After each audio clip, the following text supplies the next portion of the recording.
As per tradition with this, I'm going to do something a bit different on the second to last day. My second year, the first film I reviewed was Four Daughters. Well, I love that movie, but I also love its sequels too. Yes, Four Daughters had 2 sequels and a self-made ripoff called Daughters Courageous, with mostly the same cast and crew. I love all these movies, and Warner Archive offers a 4-disc set with all 4 of these films on it. Since I own the set, I figured I should talk about the rest of the movies that are on it. First up is Daughters Courageous, which was also directed by Michael Curtiz. It centers around a single mother, played by Faye Banter, with 4 grown-up daughters, played by Priscilla, Rosemary, and Lola Lane, as well as Gail Page. After being a widow for 20 years, Banter decides to remarry. However, out of nowhere, her long-thought dead husband, played by Claude Rains, mysteriously shows up, and he's delightful to be around. Now Banter is torn between her old husband and her new fiancé. While this is happening, the daughters are coping in various ways to Rains re-entering their lives. One of the daughters, played by Priscilla Lane, finds herself attracted to a man, played by John Garfield, whom reminds Rains a lot of himself when he was younger. Earlier I said this was a self-made ripoff. For those of you who don't know, when studios had a successful film, they wouldn't usually make a sequel to it. They'd make another film that borrowed from the same formula. To give you another example, after Casablanca was such a hit, Warner Brothers assembled the same crew to make Passage to Marseille.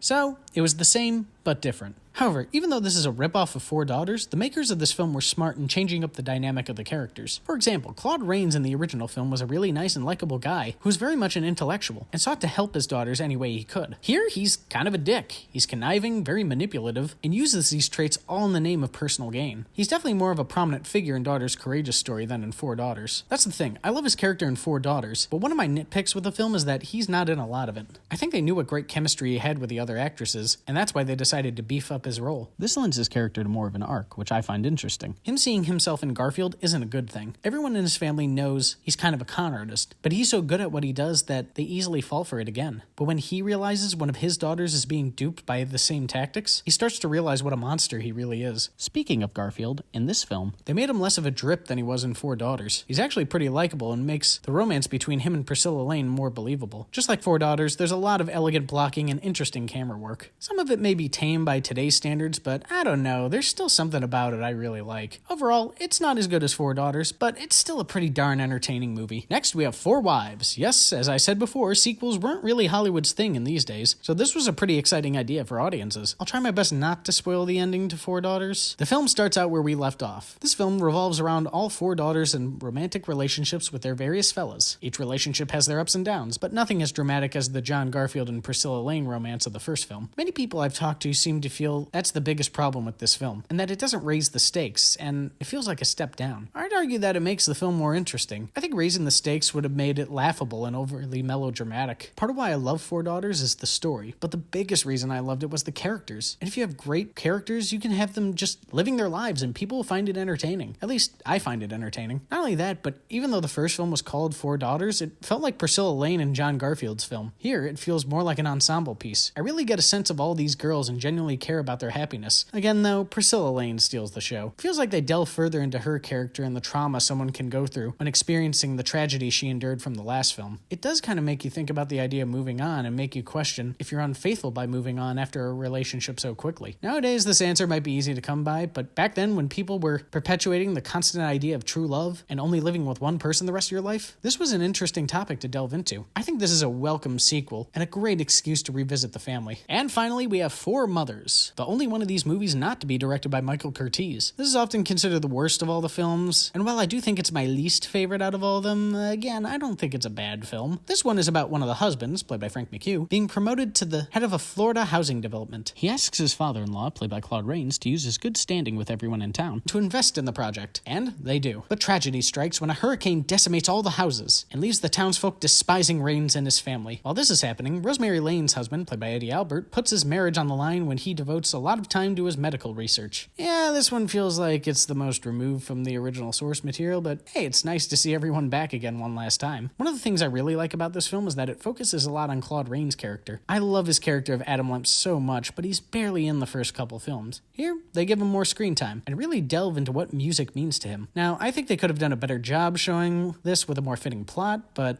I should look at this film for what it is, not what it's not. What it is a showcase of how personal mistakes can affect your professional career. After his disaster, not only are his friends mad at him, but so are his colleagues. In fact, they despise him so much that they remove him from his position at the Musical Society. We know he did nothing wrong, and professionally he did nothing to deserve this, but they don't care. The emotional turmoil Raines conveys to us is heartbreaking. Even though the plot leans more towards the goofy side, Raines plays this part with such conviction that he elevates the movie to be better than it actually is. Rosemary Lane also brings a similar conviction to her role, although hers is more about the impending doom of a good relationship. That's the thing, her neglect doesn't stem from being unfaithful or disinterested, it stems from her husband doing what he loves. She sees how crushed her father is when he's asked to give up what he loves, and even though she's yearning for Albert to be a better husband, she knows that she'll cause a similar pain to him, and feel maybe it's not worth it. And it's important to remember that his research is part of his job, so he's making money doing what he loves. He's not just spending his free time doing this stuff. Rosemary wonders, even though they get along and he's great for her, can it last? And does she want it to keep going on like this? Oh, and a nitpick I have about the title, technically it isn't true.